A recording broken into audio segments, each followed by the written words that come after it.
is built on nothing less than Jesus' blood and righteousness. I dare not trust the sweetest frame, but wholly lean on Jesus' name. On Christ the solid rock I stand, all other ground is sinking sand. All other ground is sinking sand.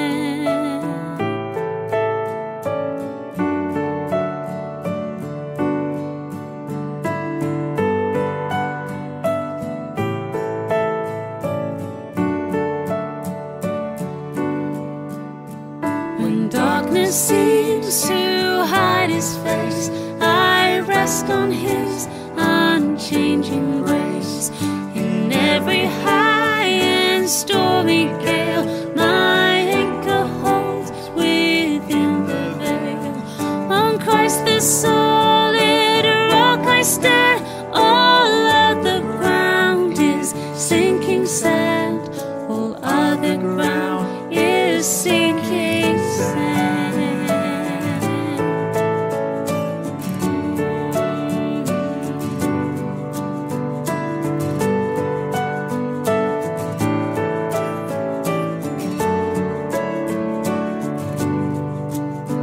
His oath, his covenant, his blood support me in the whelming flood. When all around my soul gives way, he that is all my hope and stay. On Christ the solid rock I stand, all other ground is sinking sand. All other ground is sinking sand. When he shall come with trumpet sound, oh, may I then in him be found, dressed in his righteousness alone, faultless to stand before the throne. On Christ the solid rock I stand, all other ground is sinking sand. On Christ the solid rock I stand, all other ground is sinking sand. All other ground is sinking sand. On Christ I stand.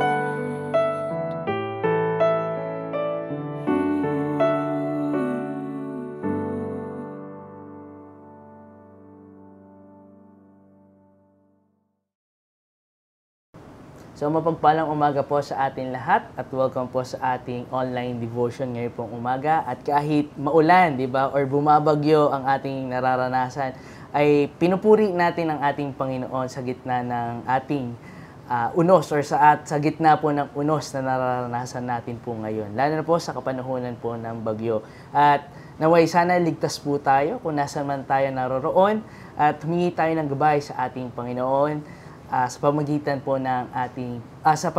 ng panalangin ngayong umaga. So let's pray po bago tayo magsimula sa ating devotion. Lord, kami po ay nagpupuri, nagpapasalamat for this day, Lord God, na papasalamatan po kami na ligtas po kami, Panginoon, at naway protektahan niyo po kami, Panginoon, sa mga nararanasan po namin, lalo na po sa kapanahunan ng bagyo. We pray, Lord God, for our family, Lord God, kahit nasaan man po sila naroroon, yung mga kamag-anak po namin. We pray for their safety, even us, O Lord God. Protektahan niyo po kami. Keep us safe, O Lord God. We know, Lord God, na through Jesus Christ, Panginoon, that you were always there for us, that you will never leave us, O Lord God. And you're the one who will give us strength, O Lord God, sa gitna naman po ng mga pagsubok na aming nararanasan, Lord God.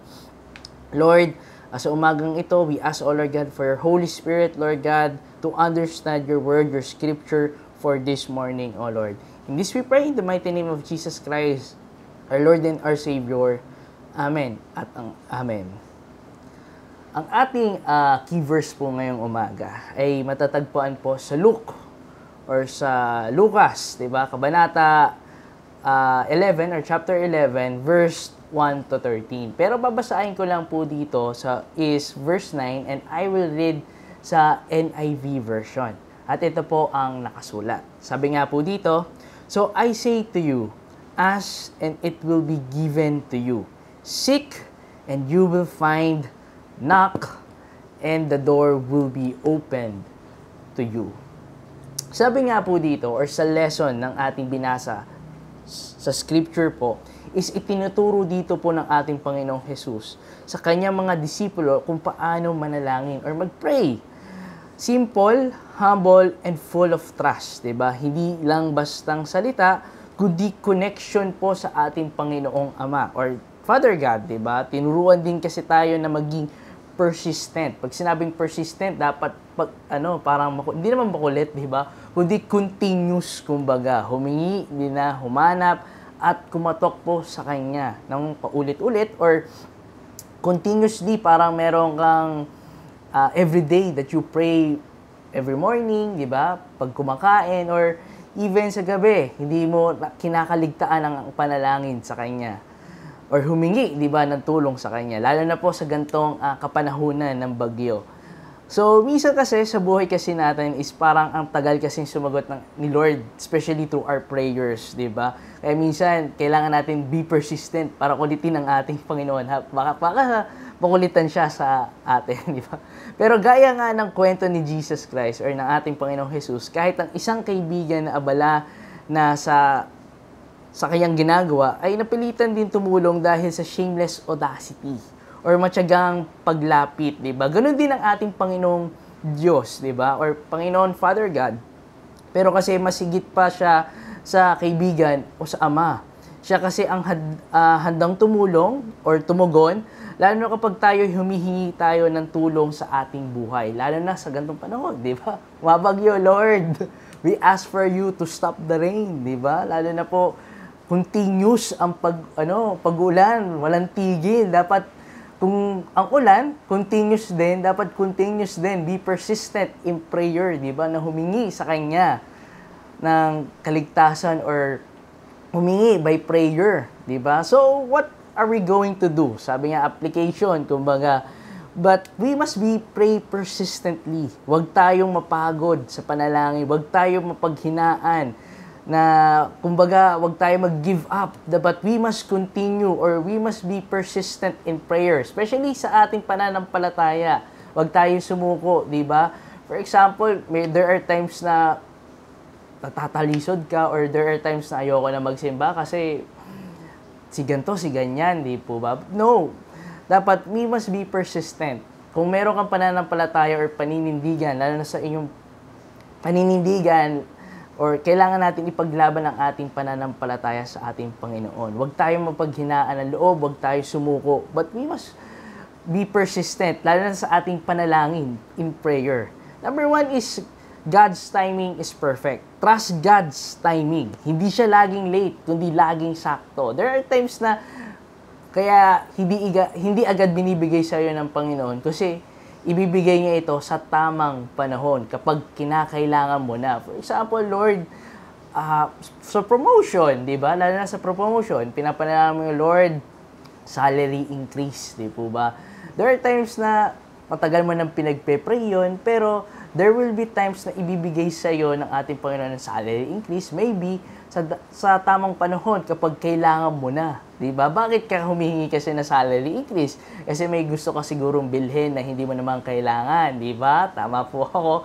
Pero there will be a time na God will answer your prayer. For example, for the salary increase, bibigay niya sa iyo yan in God's timing. Di po ba? Number 2 po, ang panghuli naman po is ask for the Holy Spirit. Yan. Dahil kasi siya ang nagbibigay sa atin ng wisdom, strength, and guidance. Siyempre, we must ask for the guidance of our Lord. Kasi, especially, Lord, kailangan ko ba to? Diba? Kailangan ko ba yan? I ask for your guidance. Di po ba? Have a reflection. Diba? And, kung baga, paano tayo kakausapin ang ating Panginoon is by reading the Bible. Diba? If you're going to ask for the Holy Spirit, kailangan mo pa din basahin ang ating salita ng Diyos. Kasi paano sasagot ang ating Panginoon? Magsasalita ba siya? No, hindi. Pag sumagot po ang ating Panginoon is by His words, through His Bible po. Kaya we must read the Bible. By having or asking guidance, di ba? Kung hihingi ka talaga ng guidance, magbasa ka ng Bible para malaman mo yung answer o yung sagot po ng ating Panginoon. So, in short po, dito po sa binasa po natin sa Scripture, it is also a reminder. Sa Luke chapter 11, verse 1 to 13, it is a reminder or paalaala or paanyayaya ng ating Panginoong Jesus sa atin na lumapit po tayo sa Diyos ng buong tiwala. Hindi lang siya nagbibigay kasi ng sagot sa panalangin, kundi ibinibigay pa niya ang sarili niyang espiritu sa atin. Maging matyaga, mapagkumbaba, at puno ng pananampalataya sa panalangin. So tayo po ay manalangin. Lord, kami po ay nagpapasalamat, Panginoon. Lalo na po sa reminder niyo po na pwede kaming lumapit sa inyo sa anumang oras. Turuan niyo po kami, Panginoon, na manalangin, na may pananampalataya, na humihingi, humahanap at kumakatok, Panginoon, ng kahit saan panahon at pagsubok na aming nararanasan. Lord, Panginoon, inataas din po namin, Panginoon, ang bayan ng Pilipinas, lalo na po sa ngayong bagyo, sa panahon ng tag-ulan. Alam po namin na ingatan niyo po kami, lalo na po sa mga nasa mababang lugar, Lord God. At baybayin niyo po at ilayo kami, Panginoon, sa matinding pagbaha, pagguho ng lupa at disgrasya, Lord God. Bigyan niyo po kami, Panginoon, ng karunungan. Especially, we pray, Lord God, for our officials or our government, Panginoon. Bigyan niyo po din sila ng kalakasan, O Lord God. And also, bigyan niyo din po sila ng wisdom, especially for decision-making na kanilang gagawin, O Lord. Lord, sa gitna ng unos, Ikaw ang aming kalungan. Patatagin niyo po ang aming mga puso, especially sa bawat isa. Tulungan niyo po kami, Panginoon, magtulungan at magdasal para sa isa't isa. Lord, we thank you for this day, Panginoon, dahil hindi niyo kami iiwan at hindi niyo kami pababayaan, O Lord God. In this we pray, in the mighty name of Jesus Christ, our Lord and our Savior.